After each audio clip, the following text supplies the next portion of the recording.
उस अवस्था में समम काया शिरोग्रीवा, सिर गर्दन और रीढ़ एक समावस्था में रखकर बैठे, न झुक कर बैठे न तन कर बैठे, सुख पूर्वक सीधा बैठे। सहजता से पलकें बंद कर लें, हृदय में अपने इष्ट का स्मरण कर लें, उनकी छवि अपने स्मृति पटल पर अंकित कर लें। उनके प्रति पूर्ण कृतज्ञता भाव, श्रद्धा भाव, समर्पण का भाव हो।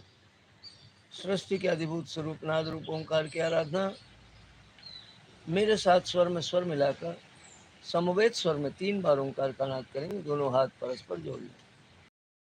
अम्बे गहरी श्वास भर लें।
हाथ आराम से नीचे रख लें, पलकें बंद ही रहने दें।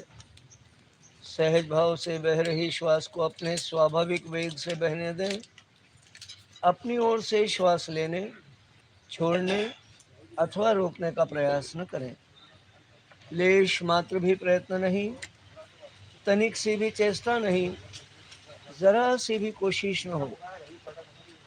श्वास जैसा भी चल रहा है उसे अपने नितांत सहज, स्वाभाविक, नैसर्गिक वेग से बहने दें। श्वासों के स्पर्श नासिका छिद्रों पर अनुभव कर लें। आ रही श्वास को आते हुए तो जा रही प्रश्वास को जाते हुए पृथक पृथक अनुभव कर लें। आ रही श्वास के साथ देह में वायु के विस्तार को प्रवेश से गंतव्य तक, नासिका से कोशिका तक पूरे मार्ग पर विद्युतीय तरंगों की तरह बहते हुए अनुभव कर लें। और लौट रही प्रश्वास के साथ देह से वायु के निस्तार को देह में वायु के उद्गम से निर्गम तक, कोशिका से नासिका तक पूरे मार्ग पर विपरीत दिशा से चुंबकीय तरंगों की तरह बहते हुए अनुभव कर लें। आ रही प्रत्येक श्वास कुछ इस प्रकार देह के कण कण में व्याप्त होती जा रही है, रोम रोम में समाती जा रही है, अणु परमाणु में विलय होती जा रही है। कुछ इस कदर हमारे समूचे अस्तित्व के एक एक अंश में घुल मिल गई है, मानो यह समूची देह वायु से परिपूर्ण होती जा रही है। और लौट रही वायु देह के उसी गहनतम तल से, एक एक कण कण से, एक एक रोम छिद्र से, एक एक अणु परमाणु से, हमारे समूचे अस्तित्व के एक एक अंश से कुछ इस कदर निर्गमन करती चली जा रही है, मानो यह समूची देह पूर्णतया वायु से रिक्त होती जा रही है। आती जाती वायु के इन प्रवाहों को अपने समूचे श्वसन तंत्र पर बहते हुए वायु के स्पर्श के भांति अनुभव कर ले। आती जाती वायु के इन प्रवाहों का अपने समूचे मानस से, अपनी संपूर्ण चेतना से अनुगमन करें, अनुसरण करें, अनुसंधान करें। एक गुप्तचर की भांति श्वास का पीछा करें। आती जाती वायु के इन प्रवाहों के वेग का, गति का अध्ययन करने के लिए अब श्वासों के साथ गिनती का प्रयोग प्रारंभ कर दें। अगले ही क्षण जैसे ही नासा छिद्रों पर वायु के प्रवेश का वह प्रथम स्पर्श पुनः अनुभव हो, मन ही मन गिनती गिनना शुरू करें। सहज प्रवाहित वायु, सतत प्रवाहित वायु, धारा प्रवाह वेग से निर्बाध गति से निष्प्रयत्न भाव से बहकर अंदर चली आ रही है और यह उत्तरोत्तर फेफड़ों को वायु से परिपूर्ण करती जा रही है। अपने सहज प्रवाह में बहते हुए परिपूर्णता चरम बिंदु तक पहुंच गई। तब तक गिनती चले। इस चरम बिंदु पर स्वाभाविक रूप से प्रवाह की दिशा बदल गई, गिनती भी बदल गई। वही सहज प्रवाह, वही धारा प्रवाह वेग, वही निर्बाध गति, वही निष्प्रयत्न भाव, किंतु दिशा विपरीत। अब उत्तरोत्तर बाहर जा रही वायु फेफड़ों को वायु से रिक्त करती जा रही है। अपने सहज प्रवाह में बहते ही रिक्तता चरम बिंदु तक पहुंच गई। तब तक गिनती चले। इस चरम बिंदु पर पुनः पुनः प्रवाह की दिशा बदल रही है। पुनः पुनः गिनती बदले। आ रही श्वास के साथ पृथक गिनती, तो जा रही प्रश्वास के साथ पृथक गिनती गिने। पृथक पृथक गिनती के द्वारा इन दोनों अवस्थाओं में लगने वाले समय का पृथक पृथक अनुमान लगा ले। आने वाली श्वास कितने समय में अंदर आ रही है और उस अनुपात में जा रही प्रश्वास कितने समय में बाहर जा रही है, भली भांति जांच लें, परख लें, परीक्षण कर लें। इन दोनों अवस्थाओं के बीच परस्पर समय के अनुपातिक संबंध को जान लें। यही हमारी स्वाभाविक श्वसन लय है। अपनी स्वाभाविक श्वसन लय को पहचानें। अब इस स्वाभाविक श्वसन लय में परिवर्तन, एक रूपांतरण इस प्रकार घटित करना है कि श्वासों की यह लय एक ऊर्ध्व में बदल जाए, यह अनुपात एक ऊर्ध्व में रूपांतरित हो जाए। यानी जितना समय श्वास को आने में लग रहा है उससे 2 गुना समय प्रश्वास को निकलने में लगने लग जाए। और इस उद्देश्य के लिए अब हम अपने प्रश्वास को ध्यान दें। केवल और केवल प्रश्वास यानी श्वास बाहर जाने की क्रिया को कुछ इस प्रकार संस्कारित करेंगे, प्रशिक्षित, संयमित, नियंत्रित, नियमित और मंद करेंगे कि वह उत्तरोत्तर आने वाली श्वास की तुलना में मंद पड़ती जाए और मंद होते होते मंद होते होते मंद होते होते ये इतनी धीमी हो जाए कि आने वाली हर स्वाभाविक श्वास की तुलना में जाने वाली हर स्वाभाविक प्रश्वास 2 गुना समय लेकर निकलने लगे। तो अगले ही क्षण जैसे ही नासा छिद्रों पर वायु के प्रवेश का वह प्रथम स्पर्श पुनः अनुभव हो, पुनः मन मन गिनती गिनना शुरू। वही सहज प्रवाह, वही धारा प्रवाह वेग, वही निर्बाध गति, वही निष्प्रयत्न भाव, वही परिपूर्णता का चरम बिंदु। श्वास के अंदर आने में जितनी गिनती हुई ठीक 2 गुना गिनती का लक्ष्य रखें। जैसे ही प्रश्वास निकलने प्रारंभ हो, अपनी आत्म चेतना का एक अंकुश, एक नियंत्रण प्रश्वास की गति पर लगा दें। एक लगाम इस कुशलता से कस दें कि प्रवाह सतत निरंतर धारा प्रवाह जारी रहते हुए भी नियंत्रित और मंद रहे, किंतु ध्यान रहे रुक रुक कर टुकड़ों टुकड़ों में श्वास न निकले, वरन एक तेल की धार की तरह धारा प्रवाह बहती प्रश्वास नियंत्रित और मंद वेग से बहते हुए 2 गुना गिनती चलने तक निकले। बार बार यही प्रयोग दोहराएं, बार बार यही प्रयोग दोहराएं, बार बार यही प्रयोग दोहराएं। गिनती चाहे हर बार बदलती है तो बदल जाने दें, किंतु अनुपात न बदले। आने वाली प्रत्येक श्वास की तुलना में अगली जाने वाली प्रश्वास नियंत्रित, अनुशासित, मंद और धारा प्रवाह गति से बहते हुए 2 गुना समय लेकर ही निकले। बार बार दोहराते जाएं, बार बार दोहराते जाएं, बार बार दोहराते जाएं। करत करत अभ्यास के जड़मति होत सुजान, रस्सी आवाजा कहे सिर पर पड़त निशान। अगली पुनरावृत्ति के साथ हमारा श्वसन तंत्र इस नवीन बदली हुई श्वसन प्रक्रिया का अभ्यास होता जा रहा है। उत्तरोत्तर यह अभ्यास और दृढ़ और परिपक्व होता जा रहा है। जैसे जैसे अभ्यास की दृढ़ता परिपक्वता बढ़ती जा रही है, अभी हमारा स्वभाव का अंश बन गया है, अभी हमारी आदत में ढल गया है। प्रारंभिक क्षणों में प्रश्वास के जिन वेगों को हमने चेतना पूर्वक मंद किया था, कॉन्शियस कंट्रोल लगाए थे, अंकुश लगाए थे, लगाम कसी थी, नियंत्रण किए थे, अब नियंत्रण के सारे सूत्र चेतन मन से अवचेतन मन में जाकर स्थापित हो गए हैं। अब चेतन मन निष्क्रिय पड़ गया है, उसकी भूमिका ही समाप्त हो गई। वो सारे कॉन्शियस कंट्रोल छूट गए। अब कोई अंकुश नहीं, कोई लगाम नहीं, कोई नियंत्रण नहीं। सहज भाव से आती श्वास और उतनी ही स्वाभाविक वेग से जाती प्रश्वास, किंतु एक अभूतपूर्व परिवर्तन श्वासों की लय में इन क्षणों में प्रत्यक्ष अनुभव में आ रहा है। अब आने वाली प्रत्येक श्वास की तुलना में अगली जाने वाली प्रश्वास स्वानुशासित, स्वनियंत्रित होकर मंद हुई है और धारा प्रवाह गति से बहते हुए 2 गुना समय लेकर ही निकलने लगी। श्वासों में एक अभूतपूर्व लयबद्धता आ गई। इस सहज संतुलित और लयबद्ध श्वसन प्रक्रिया के साथ आइए अब हम अपने फेफड़ों की श्वसन क्षमता को विस्तार देने के लिए दीर्घ श्वसन का, चतुर्दिक श्वसन का अभ्यास करेंगे। श्वास भरते हुए सीना फुलाएं। अपनी पूरी क्षमता पूरी सामर्थ्य का भरपूर उपयोग करते हुए परिपूर्णता के चरम बिंदु तक कंठ तक श्वास भर जाए।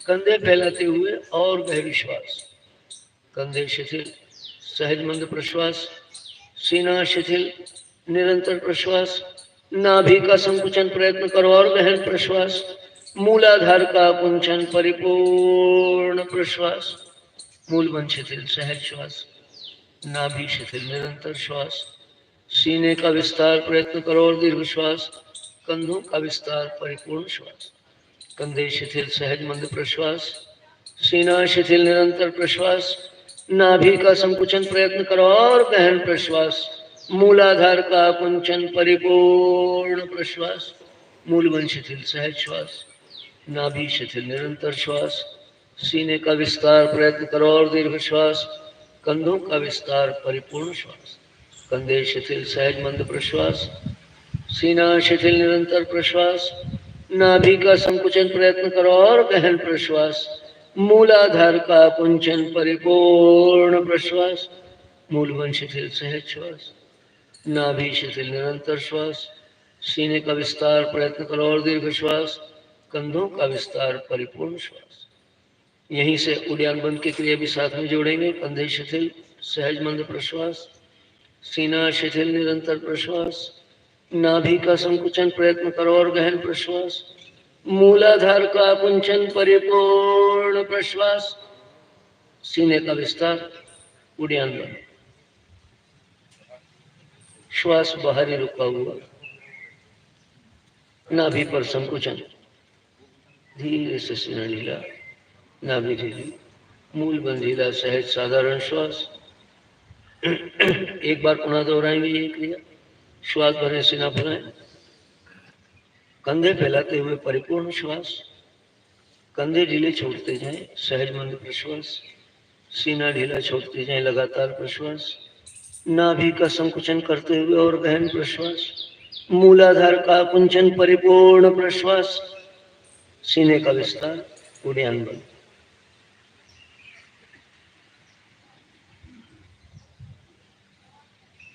सीना ढीला, नाभि ढीली, मूल बंद ढीला, सहज साधारण श्वास।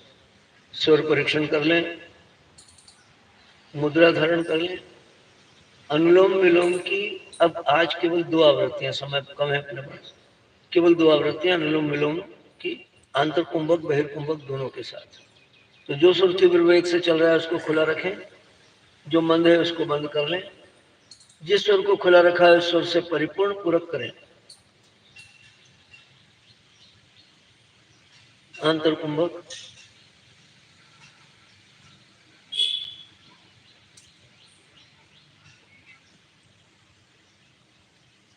यथाशक्ति सुपूर्वक आंतर कुंभक के पश्चात मंद वेग से विपरीत स्वर से रेचन, गति पर और बंधों पर पूरी दृढ़ता से नियंत्रण, नाभि का संकुचन, परिपूर्ण रेचन के अंत में त्रिबंध वायु कुंभक।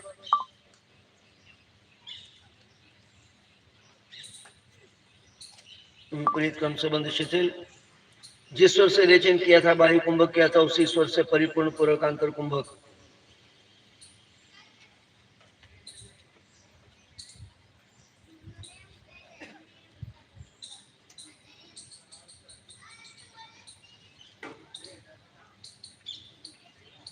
मंद वेग से विपरीत स्वर से रेचन, गति पर और बंधों पर पूरी दृढ़ता से नियंत्रण, नाभि का संकुचन, परिपूर्ण रेचन के अंत में त्रिबंध वायु कुंभक।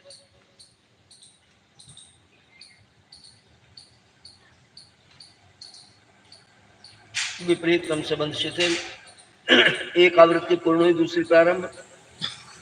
जिस स्वर से रेचन कर वायु कुंभक किया उसी स्वर से परिपूर्ण पूरक आंतर कुंभक।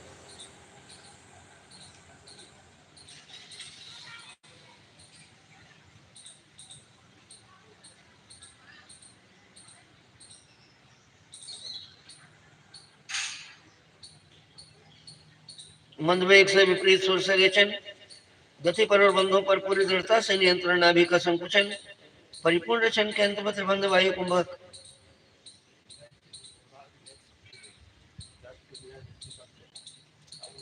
विपरीत क्रम से बंध शिथिल, जिस स्वर से रेचन कर वायु कुंभक किया था उसी स्वर से परिपूर्ण पूरक आंतर कुंभक।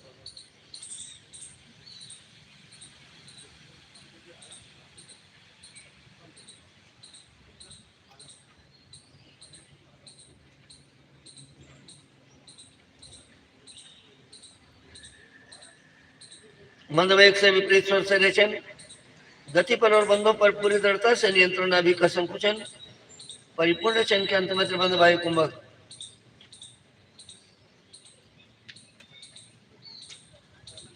विपरीत क्रम से बंध शिथिल, हाथ नीचे, सहज साधारण श्वास।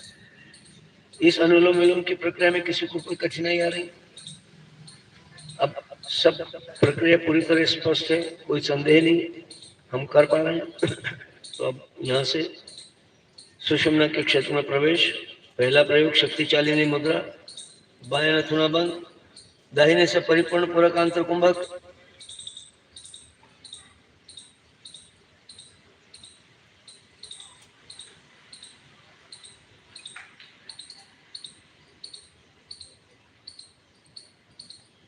मंदवेग से बाएं स्वर से रेचन, परिपूर्ण चन के अंत में त्रिबंध वायु कुंभक। वायु कुंभक की दशा में बलपूर्वक मूलाधार के मांसपेशियों का संकुचन मोचन बार बार पूरी शक्ति से तब तक दोहराएं जब तक वायु कुंभक रख सकें।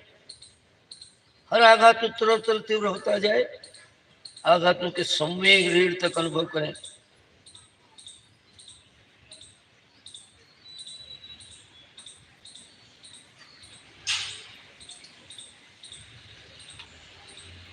तो यह समाप्त।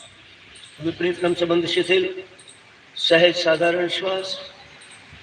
मांसपेशियों के संकुचन और विस्तार से उत्पन्न तरंगे इन मांसपेशियों के स्नायुविक नियंत्रण केंद्र तक, रीढ़ के अंतिम छोर पर जिस बिंदु पर घनीभूत हुई वही लक्ष्य केंद्रित कर दें।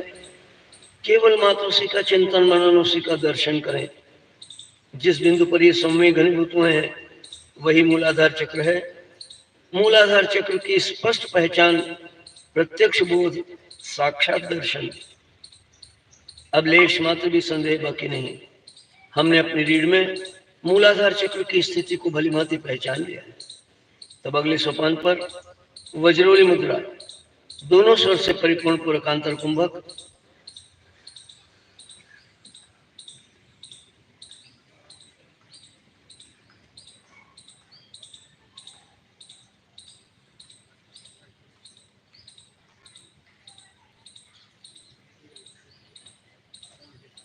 मंदवेग से दोनों स्वर से रेचन और बंधों पर पूरी दृढ़ता से नियंत्रण, नाभि का संकुचन, परिपूर्ण चन के अंत में त्रिबंध वायु कुंभक। वायु कुंभक की दशा में बलपूर्वक वज्रनाड़ी का संकुचन मोचन बार बार पूरी शक्ति से तब तक दोहराएं जब तक वायु कुंभक रख सके।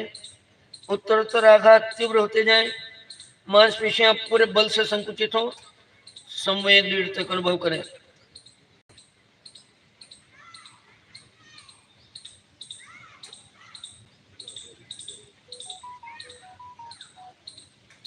क्रिया समाप्त। विपरीत क्रम से बंध शिथिल, सहज साधारण श्वास, सहज साधारण श्वास। मांसपेशियों के संकुचन और विस्तार से उत्पन्न तरंगे इन मांसपेशियों के स्नायुविक नियंत्रण केंद्र तक, पेड़ों के पीछे रीढ़ पर जिस बिंदु पर घनीभूत हुए वहीं लक्ष्य केंद्रित कर दें। केवल मात्र उसी का चिंतन मनन, उसी का दर्शन करें। जिस बिंदु पर ये संवेग घनीभूत हुए हैं वही स्वादिष्ठान चक्र है। स्पष्ट पहचान, प्रत्यक्ष बोध, साक्षात दर्शन। अभिलेष मात्र भी संदेह बाकी नहीं। हमने अपनी रीढ़ में स्वादिष्ठान चक्र की स्थिति को भली पहचान लिया है। तब अगले पर प्लाविनी कुंभक, पेट को गुब्बारे की तरह फुला दें, वायु का दाब नाभि पर घनीभूत कर दें और आंतर कुंभक करें।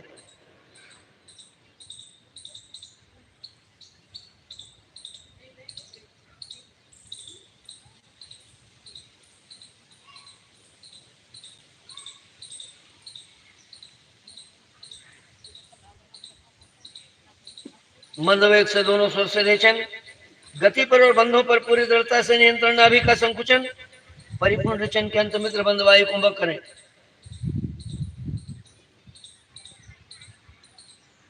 विपरीत क्रम से बंध शिथिल, सहज साधारण श्वास। नाभि के विस्तार और संकुचन से उत्पन्न तरंगे इन मांसपेशियों के स्नायुविक नियंत्रण केंद्र तक, नाभि के पीछे रीढ़ पर जिस बिंदु पर घनीभूत हुए वहीं लक्ष्य केंद्रित कर दें।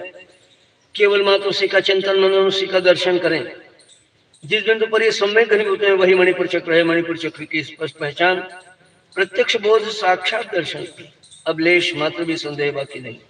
हमने अपनी रीढ़ में मणिपुर चक्र की स्थिति को भली भांति पहचान लिया।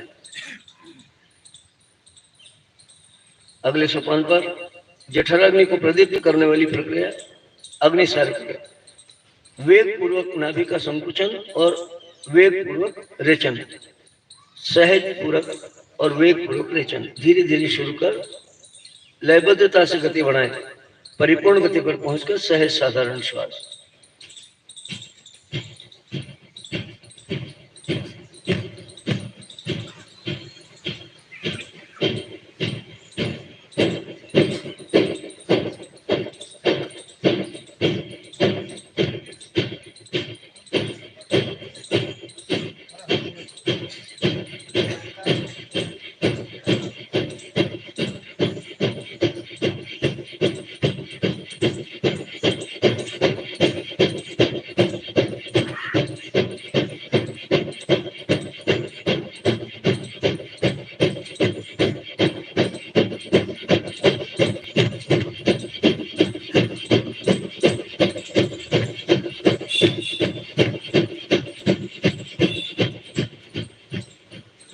सहज साधारण श्वास।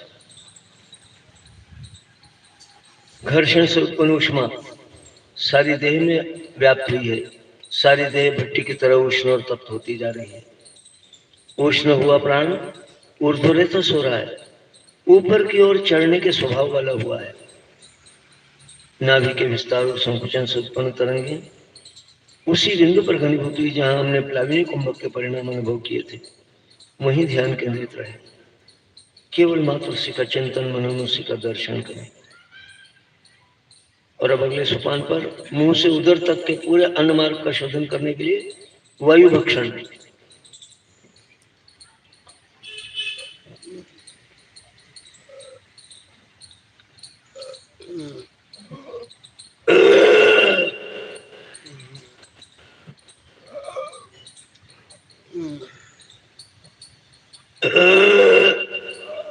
आवाज निकालनी नहीं है तो डकार आएगी तो अपने आप आवाज आएगी।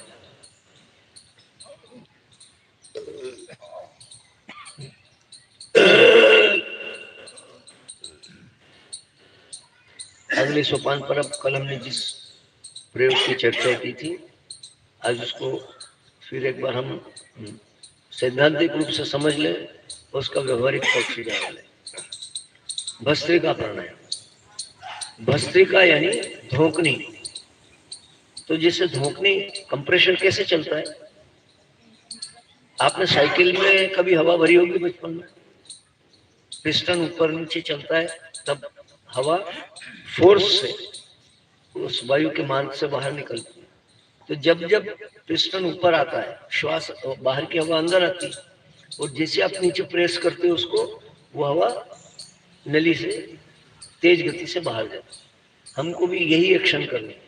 सीने से, सीना ऊपर जाएगा, हवा अंदर आएगी, और पूरी ताकत लगा के सीने को नीचे धक्का मारेंगे, श्वास को बाहर धक्का देंगे। एक बार देख लो आप, ये मूवमेंट पूरी सीने से चलनी चाहिए, क्योंकि हमको एक्टिवेट करना है लंग्स को और हार्ट, दोनों की पंपिंग कैपेसिटी बढ़ानी है। जितना पंपिंग फास्ट होगा उतना ब्लड सर्कुलेशन आपके ब्लड वेन्स में फास्ट होगा, आर्टरीज में फास्ट होगा। जितना तेज रक्त दौड़ेगा वेग से, ये घर्षण करता हुआ, फ्रिक्शन करता हुआ जाएगा, अंदर की दीवारों पर रगड़ लगाता हुआ। और ये जो घर्षण होगा, इसके कारण जो सेमी सॉल्युबल सब्सटेंस जो वो एलडीएल अंदर डिपॉजिट हुआ है, वो वापस रक्त में घुल जाएगा और एक्सक्रीटरी सिस्टम से उसको बाहर निकाल दिया जाएगा। ये सबसे कारगर उपाय है। अगर ब्लॉकेज की टेंडेंसी है जिस किसी को भी, चाहे स्टेंट भी डल गया हो तो, चाहे बाईपास हो गई हो तो, वो टेंडेंसी खत्म नहीं हुई है, डिपोजिशन की प्रोसेस चालू है, इसलिए समस्या खत्म नहीं हुई। हमने समस्या को टाल दिया है थोड़े समय तक। तो समस्या को अगर निदान करना है तो ब्लड की पंपिंग हार्ट के तेज गति से संचालन से हमको फास्ट करनी पड़ेगी। तो इसमें लंग्स और हार्ट दोनों एक्टिवेट होते हैं। श्वसन और रक्त परिभ्रमण दोनों पर हम एक साथ काम करना है। तो कैसे करना है? छोटे छोटे श्वास। एक बात ध्यान रखना है, अगर बहुत गहरा श्वास लोगे छोड़ोगे तो थक जाओगे आप जल्दी, इसलिए बहुत श्रम नहीं करना है, धीरे धीरे शुरू करना है। लेकिन मूवमेंट की रिदम ध्यान रखना। हर बार सीना ऊपर आएगा तब श्वास अंदर आएगी, जब श्वास अंदर आएगी पेट भी अंदर जाएगा, जब श्वास बाहर आएगी तब पेट बाहर आएगा। जब सीना आप नीचे लाओगे तो पेट किधर जाएगा? बाहर जाएगा, श्वास बाहर जाएगी। सीना ऊपर लाओगे पेट अंदर जाएगा, श्वास अंदर आएगी। अगर ये क्रिया उल्टी चल रही है तो फिर वो अग्निसार क्रिया हो रही है। अगर धक्के से पेट अंदर जाके श्वास बाहर आ रहा है तो फिर वो अग्निसार क्रिया होगी। भेद क्या है दोनों में? यहाँ बिल्कुल विपरीत स्थिति है। सीना ऊपर आ रहा है, पेट अंदर जा रहा है, श्वास अंदर आ रहा है। एक बार देखो आप इसको, ये सीना ऊपर आया, श्वास अपने आप अंदर आई और तेजी से फोर्सफुली एक्सहेल आउट कर दिया, बाहर फेंक दिया। आप नाभि से धक्का लगा रहे, सोनी जी, नाभि से नहीं, सीने से धक्का लगाना। अभी भी वही चल रहा है। सीना ऊपर लाओ, श्वास भरते हुए सीना ऊपर,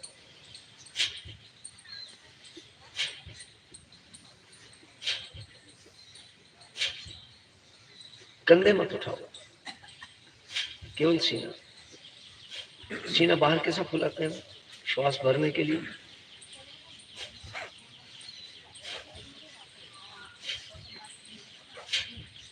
अब इसको छोटे छोटे श्वास चलाते हुए रिदम से गति कैसे बढ़ाना वो देख लें।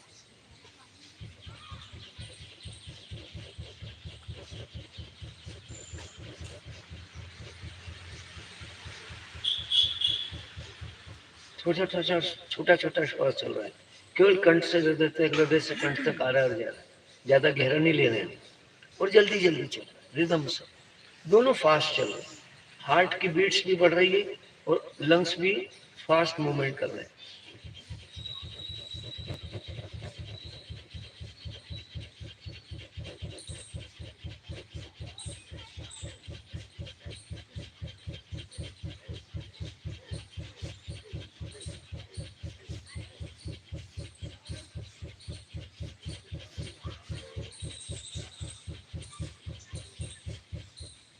सीने को जकड़ो मत, मूवमेंट दो फास्ट, ऊपर नीचे ऊपर नीचे ऊपर नीचे लगातार चले। Yes exactly. अभी नाभि धक्का लगा चेंज हो जाती है एकदम, चलते चलते सही एकदम दिशा बदलती, वो दिशा नहीं बदल रही। मेन फीचर ये है, श्वास सीना नीचे, श्वास बाहर। जैसे ही गति बढ़ाते हो आप दिशा बदलने लगती, वहां पकड़ के रखना है, सही दिशा में चलने देना।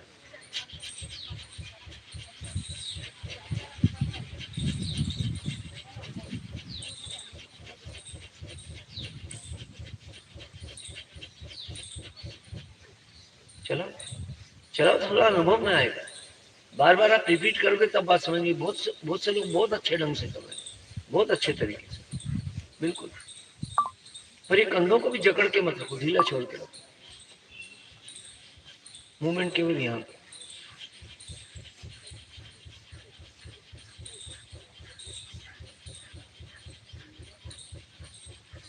सोनी जी भी नाभि चल रही, धक्का अंदर लग रहा है नाभि से, अग्निसार क्रिया हो रही है।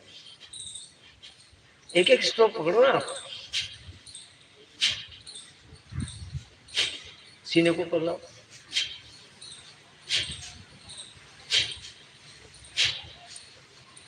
अब नाभि से धक्का मत लगाओ, सीने को नीचे धक्का लगाओ।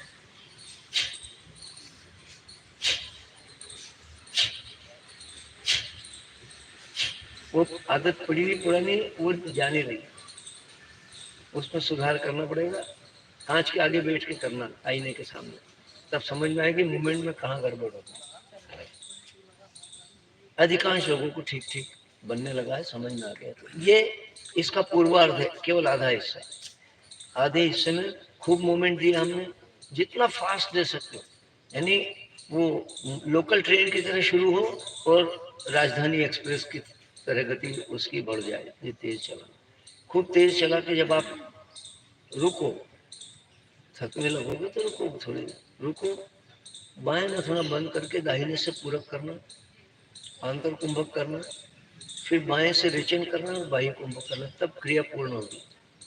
ये आधा हिस्सा कुंभक वाला सिमिलरली इंपॉर्टेंट है, उतना ही महत्व उसका भी जितना ही संचालन का है।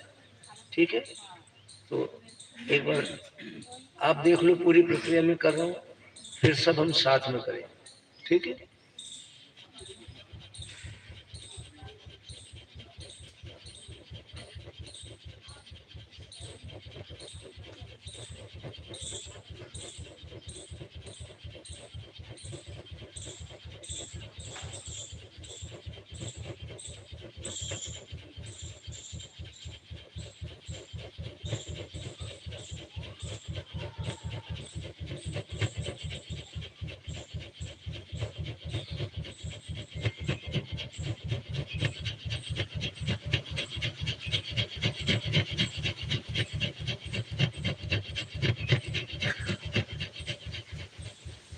दाहिने स्वर से पूरक अंतर कुंभक,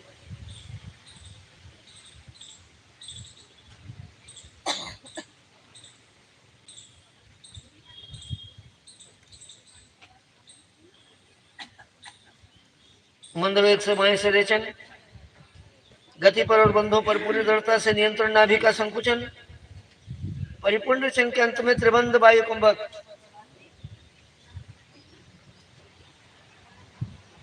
विपरीत कम संबंध शिथिल। आगे प्रक्रिया ठीक ठीक समझ में, तो हम कर लें सब साथ में।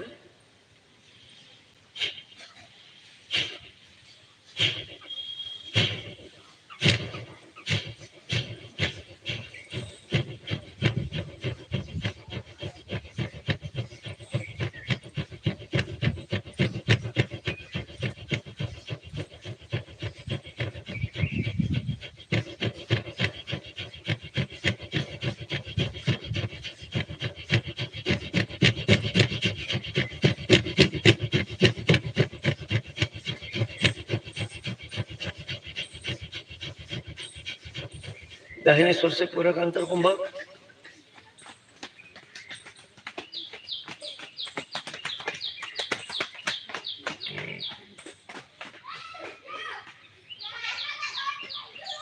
बाएं से रेचन वायु कुंभक,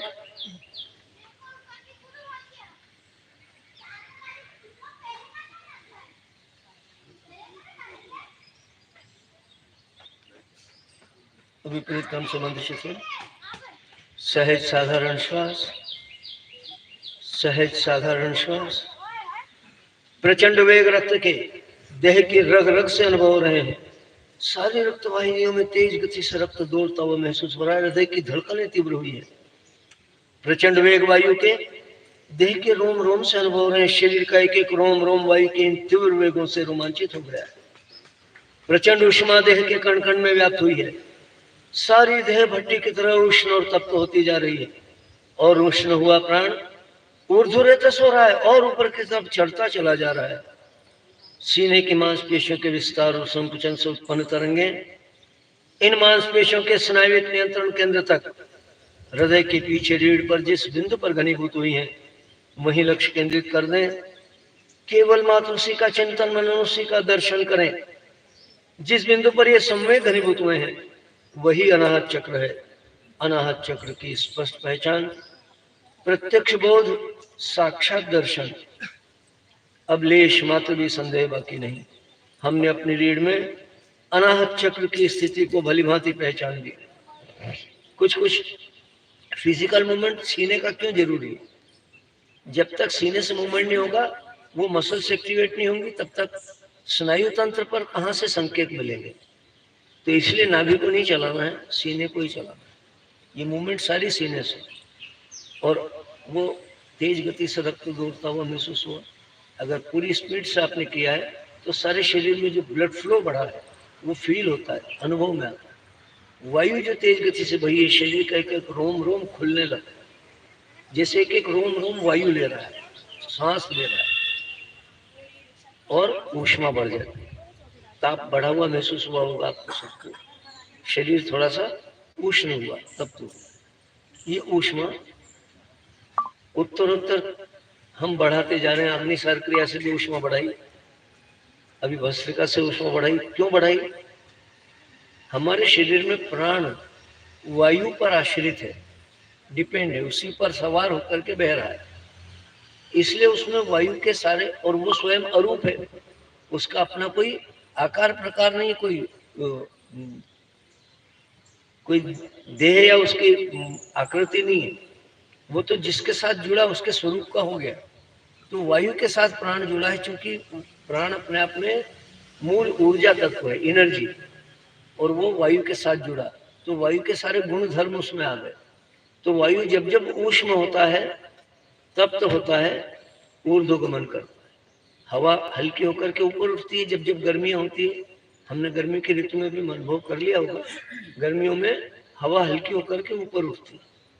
हम शरीर को बार बार तप्त कर रहे हैं, ऊष्म कर रहे हैं, ताकि ये प्राण भी ऊष्म होकर के ऊर्ध्वगमन करे, ऊपर की तरफ चढ़े। क्यों जाए ऊपर?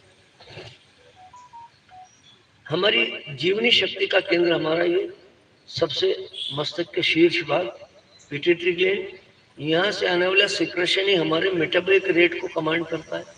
हमारा मेटाबॉलिक रेट ही डिसाइड करता है हमारी आयु को। तो हम बार बार अपनी प्राण शक्ति को ऊष्म और तप्त क्यों कर रहे हैं? ऊपर से नीचे आने वाला स्राव जिस वेग से आएगा, उसी वेग पर निर्भर करेगा मेटाबॉलिक रेट, उसी पर निर्भर करेगी श्वासों की दशा, उसी पर निर्भर करेगा आयु काल। हम इस स्राव को नीचे आना रोक दें। तो जैसे एक उदाहरण से आपको समझाया था, छत पे पानी की टंकी लगी है, तल मंजिल पर नल है, जितना नल खोलोगे उतना तेज गति से टंकी खाली होगी, जितना धीमा खोलोगे उतना मंद गति से टंकी खाली होगी। तो आपको अपने जीवन को कितना प्रोलॉन्ग करना है, ये निर्भर करता है यहाँ से आने वाले सिक्रेशन पर। और ये स्राव तरल है तो सदैव नीचे बहते हैं, लेकिन हमने नल पे कंप्रेशर लगा दिया और कंप्रेशर ऑन कर दिया, क्या होगा? वायु जो ऊपर की तरफ प्रवाह करेगा तो नीचे आने वाले तरल को ऊपर ही रोक देगा। इस तरह से हमने ऊष्मा बढ़ाई है शरीर की, ताकि ये वायु तप्त होकर के ऊपर जाए और वो जो जीवनी शक्ति है, जो रसायन है, उसको नीचे आने से ऊपर ही रोक दे, वहीं रुके। और ये अगर संचित रहा तो आपको मृत्यु छू नहीं सकता जब तक ये संचय कायम है। तो इस संचय को स्थिर रखना,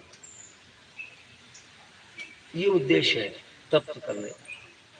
हृदय तो मजबूत हो ही रहा है, फेफड़े भी मजबूत हो रहे हैं, श्वसन क्रिया और रक्त परिभ्रमण दोनों सुधर रहा है, और साथ ही साथ हम अपनी प्राण शक्ति को भी उत्तरोत्तर काबू करते जा रहे हैं, अपनी इच्छा से चला रहे हैं। अभी तक तो स्वेच्छाचारी चल रहा है, जब तक कुछ प्रक्रिया आपने सीखी नहीं थी तब तक वो अपने हिसाब से चल रहा था कि आपसे पूछने नहीं आया कि मैं आऊं कि नहीं आऊं, जाऊं कि नहीं जाऊं। वो तो आ रहा है और जा रहा है, आपकी परमिशन की भी उसको जरूरत नहीं। उसको हमको रेगुलेट करना आना चाहिए। तो ये इस प्रयोग के द्वारा हम अपनी प्राण शक्ति का ऊर्ध्वगमन करते हैं, और आगे की प्रक्रियाओं से उत्तरोत्तर ये प्रक्रिया और आगे चलेगी। तो ठीक ठीक भस्त्रिका प्राणायाम समझ में आया? एक बार वो रिपीट करना है इसको। ये सबसे महत्वपूर्ण प्रयोग है, पूरे प्राणायाम के सारे प्रयोगों में सर्वाधिक महत्वपूर्ण, इसलिए कि ये साधक की क्षमताएं इतनी बढ़ा देता है कि सीधा समाधि के द्वार तक ले जाता है, निस्पंद अवस्था तक ले जाता है। जब स्पंदन सारे स्थगित हो जाए, ऐसी अवस्था तक ले जाने की सामर्थ्य इस एक ही प्राणायाम, इसलिए बहुत महत्वपूर्ण है। तो एक बार फिर दोहराएंगे अपन भस्त्रिका प्राणायाम।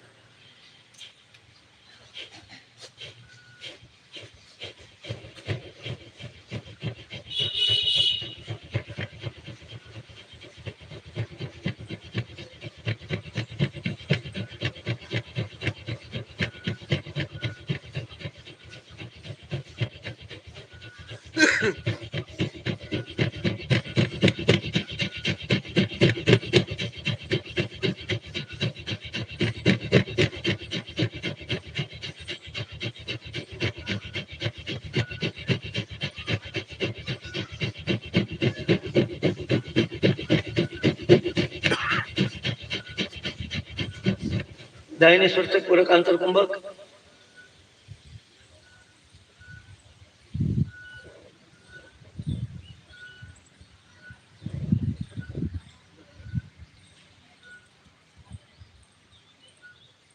मंदवेग से माहेश्वर से रेचन, गति पर और बंधों पर पूरी दृढ़ता से नियंत्रण, नाभि का संकुचन, परिपूर्ण रचन के अंत में त्रिबंध बाह्य कुंभक, विपरीत क्रम से बंध शिथिल, सहज साधारण श्वास, संवेग, तीव्र होते स्पंदन, अनाहत चक्र की पहचान और स्पष्ट हो गई है। अब केवल संकल्प मात्र से, केवल स्मरण मात्र से मन प्राण चेतना की समूची ऊर्जा उसी बिंदु पर घनीभूत होकर स्पंदित होने लगी है।